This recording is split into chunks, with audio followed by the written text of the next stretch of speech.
Good morning, method gardeners. I got a whole new respect for daylilies.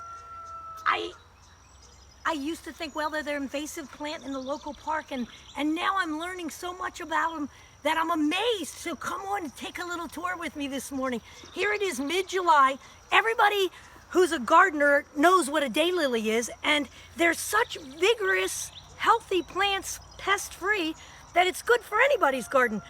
And it's super for a little bank that you can't mow on and you don't know what to do with. This is a carefree perennial. So come look at some of these beautiful cultivars. I'm at a master gardener's house, and her husband was getting so bored at the garden visits and tours and things they were taking. And he would say, well, what am I gonna do to stay busy? So he started collecting daylilies and buying daylilies. And thus the birthing of his 30-year-old daylily garden here. So look at this. Here's a pretty cultivar right here. This is Eye on America. Eye on America, a pretty burgundy throat on this one. You know, these do draw pollinators because the master gardener talked about how many butterflies she sees in here. Come look at this one. This is, well, this one might be the easier one for you to see, whichever one. This is strawberry candy. Strawberry candy. Look at that beautiful peach shade and the little fringe on the edge. As a matter of fact, the fella's house who we're at, he loves these fringe colored ones. Come on back here, let's look at another fringe one. Look at that beauty. Look at this. This is wonder of it all. Whoa, beautiful in this gentle morning light this morning. We've had a little bit of rain this morning, so there's some water droplets on there. What a beautiful petal. So the fringed is a reference to these pretty fringes on that set of petals.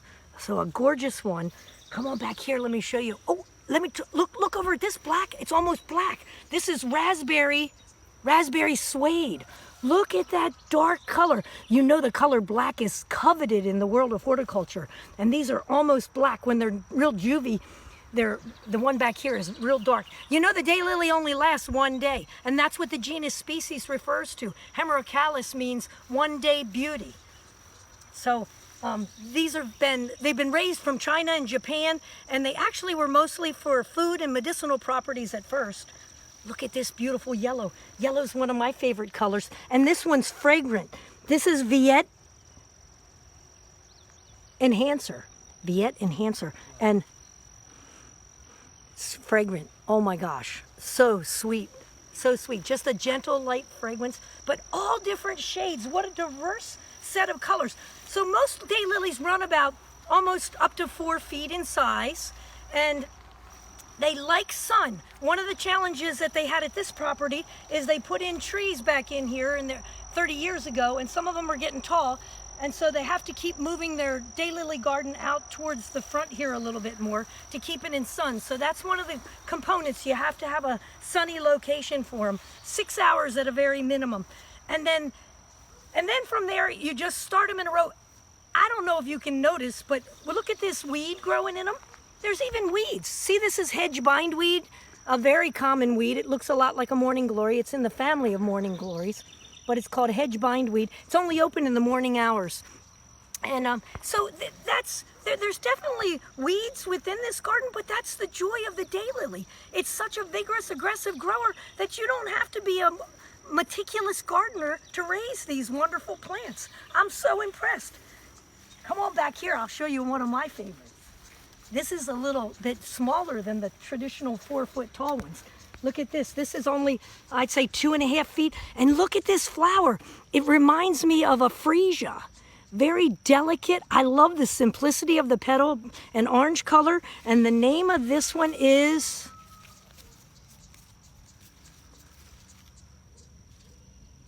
Knick-Knack. Isn't that cute? Knick-Knack. A petite little blossoms. Look how small they are. Aren't they adorable? So did you know that these plants are always listed in the foraging books for eating them? And my 4-H youth kids, they have to know the root system. So the root system of the daylily has tubers. You can see these little tubers. They break off. Some of them are actually pretty large. And I've dug some of my daylilies, so this is the cool thing. You should dig them every 3 to 4 years, but you sure don't have to because they endure anyway. But you can cut off these little tubers, and they're like little potatoes. Can you see them up close there? Little potatoes. And I've sliced them before and stir-fried them at the extension office for the kids, and they're kind of nutty, so they're quite delicious. So while you're dividing your daylilies, there's a little benefit. You can pluck off all those little tubers and stir-fry them. But what an awesomely cool plant. Here's another dark burgundy one. This is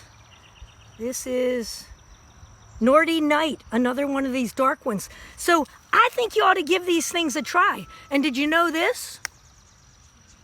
I hate to eat Nordy, but they taste like nasturtiums. Pretty cool. I have a whole new respect for daylilies. Try your own Hemerocallis. There's societies everywhere and clubs that can help you. Have fun.